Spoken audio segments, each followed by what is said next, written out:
안녕하세요. 폴리글랏 언어여행자 셀레나입니다. 지금 뒤쪽에 보이실지 모르겠지만 지금 낙산공원이라는 표지가 있는데요. 이곳은 바로 한양도성 낙산 구간입니다. 지금 다음 주에 있을 투어를 위해서 오늘 답사를 나왔고요. 오늘은 이제 한양도선 낙산 구간, 그리고 명동, 남대문시장, 마지막으로 용산 전쟁기념관에 들러보려고 합니다. 오늘은 사실 갈 곳이 많고 마음이 급한데 이제 이 낙산 구간부터 해서 쭉 이렇게 서울 시내를 훑어서 내려가는 방향으로 답사를 진행해 보려고 합니다. 이 구간을 이제 손님께서 아마 걸어보시길 원하시는 것 같으셔서 이제 여기서 흥인지문까지 쭉 내려서 걸어가려고 합니다. 반대 방향으로 올라오면 언덕이 좀 심하고 경사가 있기 때문에 저는 반대로 내려가는 방향을 택하기 위해서 이쪽으로 왔고요. 보니까 여기 마을버스가 들어와서 도로가 있어서 차를 가지고 와서 차를 돌려서 내려가기는 괜찮을 것 같습니다. 이미 구간을 알고 있으니까 대략적인 포인트하고 흥인지문까지 내려가는데 어느 정도 걸리는지 정도 파악을 해보겠습니다. 그럼 출발! 오늘도 날씨가 좋은 편인 것 같습니다.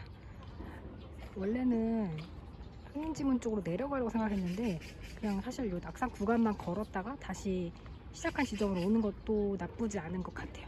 한번 일단은 걸어 보겠습니다. 성벽에서 보이는 모습인데 새소리도 들리지만 사실 저 앞에 보이는 서울을 적나라하게 드러내주는 아파트 공사 현장 소음이 사실 좀 있습니다.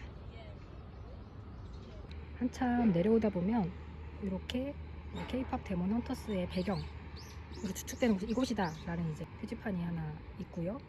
그리고 여기에도 이제 서울특별시에서 세워놓은 안내판이 있습니다. 작게 공원처럼 여기 되어 있어서 의자도 많이 있어서 잠깐 쉬었다 갈 수도 있습니다. 애니메이션에서는 저 성곽 위에 올라가서 앉아있는 장면이 나왔지만 실제로는 올라가시면 안 됩니다. 지금 요 구간으로 내려오면서 보니까 내려오긴 좋은데 결국 다시 올라가야 돼서 살짝 부담이 좀 있을 것 같기는 해요. 그러면 다시 올라가 보겠습니다. 흥인지문 쪽으로 내려가는 길에 들어섰습니다. 잘 보이진 않지만 저기 구름 뒤 너머로 롯데타워도 벌써 보이고요. 우주선 같은 DDP도 보입니다. 그리고 오늘 약간 살짝 구름이 꼈는데 저 멀리 남산타워도 보입니다.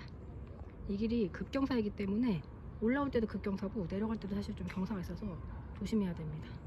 그래도 올라오는 것보다 내려가는 게 나으니까.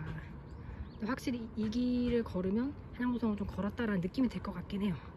아까 그 캐대원 대경지 쪽은 좀 약간 아쉬운 마음도 있고, 그리고 약간 서양 분들이 또 하이킹을 굉장히 대체로 다 좋아하시거든요.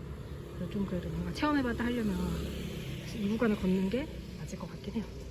저도 시간도 체크하고 해야 되니까 일단 한번 쭉 걸어가 보겠습니다. 이렇게 한양도성 낙산 구간에서 흥인지문 쪽으로 내려오면 만날 수 있는 풍경입니다. 사실 이게 거의 다 했다고 볼 수 있는데 확실히 이쪽으로 내려오는 게 조금 시간이 더 걸리고 힘이 들지만 보람이 더 있는 것 같아요. 좀 시끄럽긴 한데 손님들을 이쪽 코스로 데리고 오는 게 좋을 것 같다라는 생각이 굳어졌습니다. 이렇게 끝까지 내려오면 저기 흥인지문도 보이고 이제 흥인지문 공원이라고 작은 공원이 있는데 계절마다 심어져 있는 꽃들이 좀 달라요. 지금은 봄이라서 이게 금계국이었나? 아무튼 그 노란 꽃들이 심어져 있고요. 이제 이렇게 특이하게 꽃이나 나무가 막 있는 경우는 손님들이 이런 것들 물어보실 수 있기 때문에 저도 이름을 좀 다시 가서 확인을 하겠습니다. 이렇게 내려와서 보이는 모습입니다. 저 뒤에 신식 건물은 서울 디자인센터이자 한양도성 박물관이 1층에서 3층까지 위치해 있고요. 박물관은 무료고 흥인지문 쪽 시작하시는 분들은 박물관에 들러서 전체적인 정보를 얻기가 좀 좋습니다. 그리고 이렇게 성곽이 있어서 아주 멋진 풍경입니다. 위에서 내려봐도 그렇고 이렇게 올려봐도 너무 멋진 풍경이네요. 그러면 한양도성 낙산구간 코스 답사는 여기서 일단 마치도록 하겠습니다. 다음 장소인 명동으로 이동해 볼게요.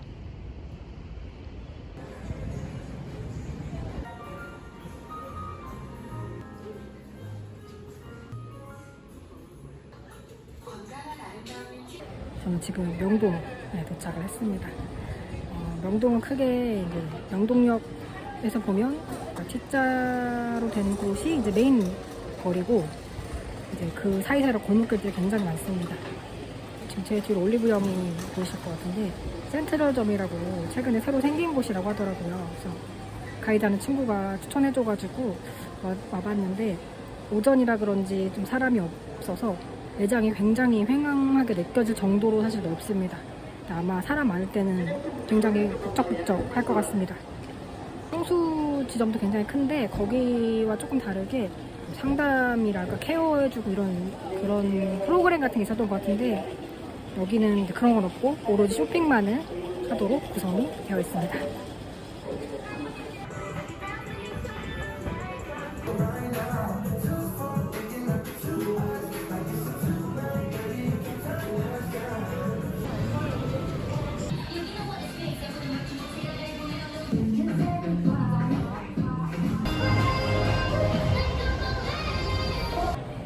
제 뒤편에 K메카 매장이 보이는데요.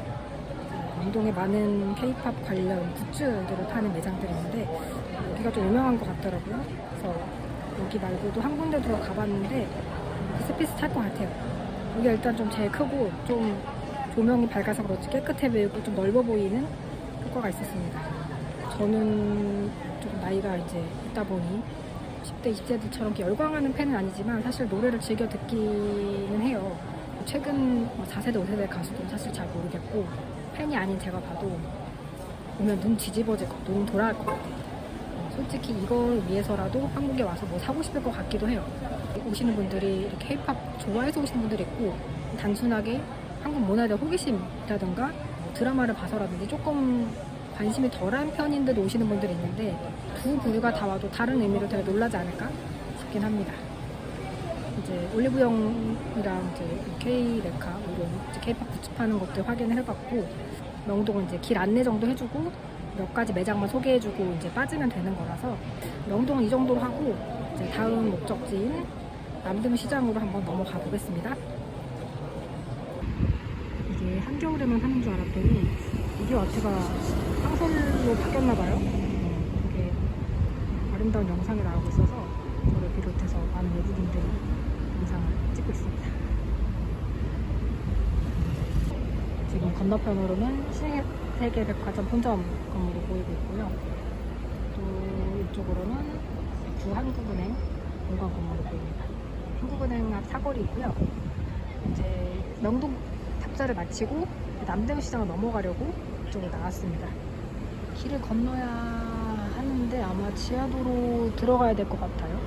그래서 아마 남대문 시장 오게 되면은 이 건너편에 신세계백화점 쪽이나 그쪽에 아마 차를 대고 잠깐 내려야 될 것 같습니다. 일단은 차 댈 곳을 봐야 되니까 한번 건너가 볼게요. 남대문 시장에 들어왔습니다. 역시 차 대기가 좀 어려운 것 같고요. 그래도 백화점 뒤쪽으로 오면 좀 작은 길, 상대적으로 길이 작아서 잠깐 대도 될 것 같아요. 남대문 시장은 큰 거리만 구경하고, 그리고 오늘 아침 점심시간이기도 해서 오는 김에 점심도 좀 먹고 그렇게 가려고 합니다. 메인 거리 쭉 걸어오다 보면 왼편에 이렇게 아케이드 지붕 있는 곳이 나오는데, 여기가 앞거리 골목인 것 같아요.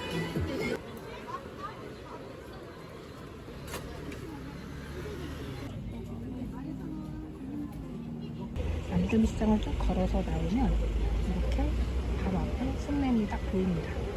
원래는 그냥 설명만 하려고 했는데 보니까 횡단보도 하나만 건너면 돼서 손님들에게도 길 건너서 직접 한번 보여드리고 설명을 하면 좋을 것 같아요.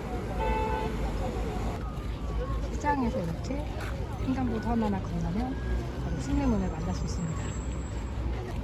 그러면 저는 이제 다음 목적지이자 마지막 목적지 용산 전쟁 기념관으로 이동해 보도록 하겠습니다.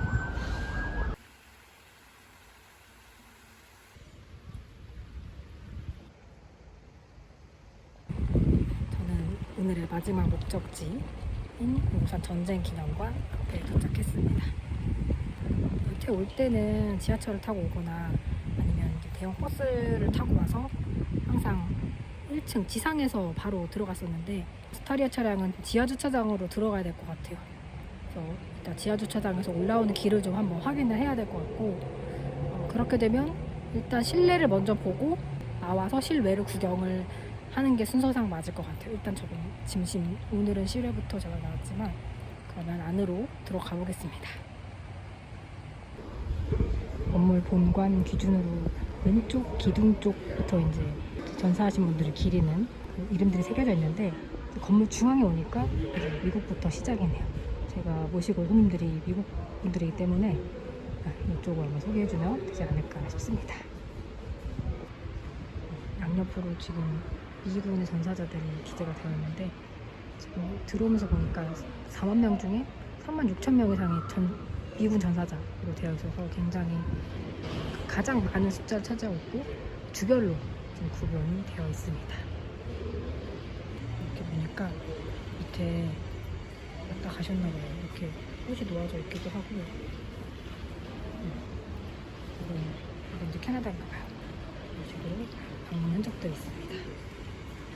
네, 중앙 로비에서 쭉 직진해서 들어오면 이렇게 메모리얼 홀이라고 해서 추모 공간이 있습니다. 이렇게 안쪽으로 들어오면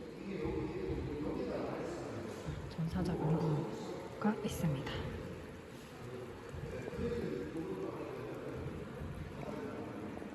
가장 안쪽까지 들어오면 작품이 있습니다.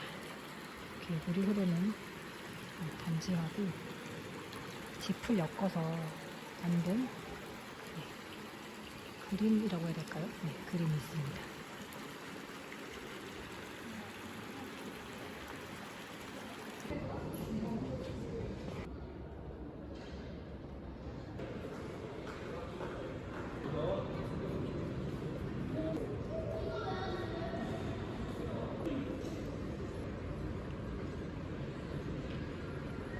이곳은 용산 전쟁기념관 내부입니다. 1, 2 전시실을 보고 반대편으로 넘어왔는데요. 보시다시피 뒤쪽으로 이렇게 넓은 공간에 비행기라든가 탱크라든가 이런 것들이 전시가 되어 있어요. 그리고 저쪽 뒤편으로는 저기 도서관도 있습니다. 굉장히 넓고 잘 되어 있어요. 이 정도면은 실내 관람은 어느 정도 마친 것 같고, 이제 바깥으로 한번 나가볼까 합니다.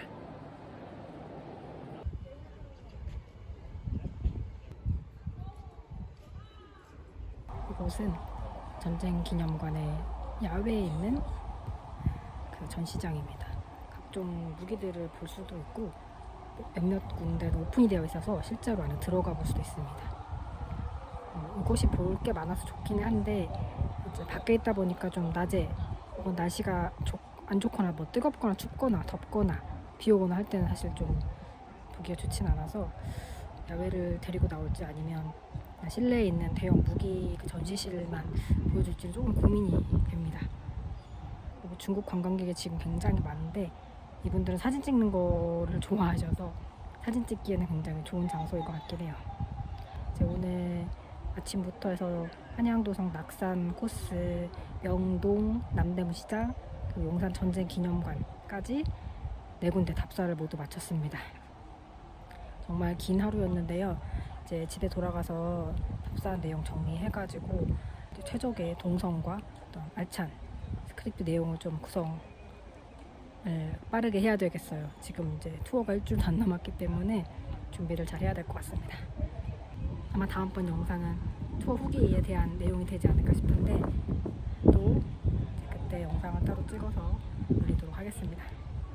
그럼 이번 영상은 여기서 마치겠습니다. 안녕.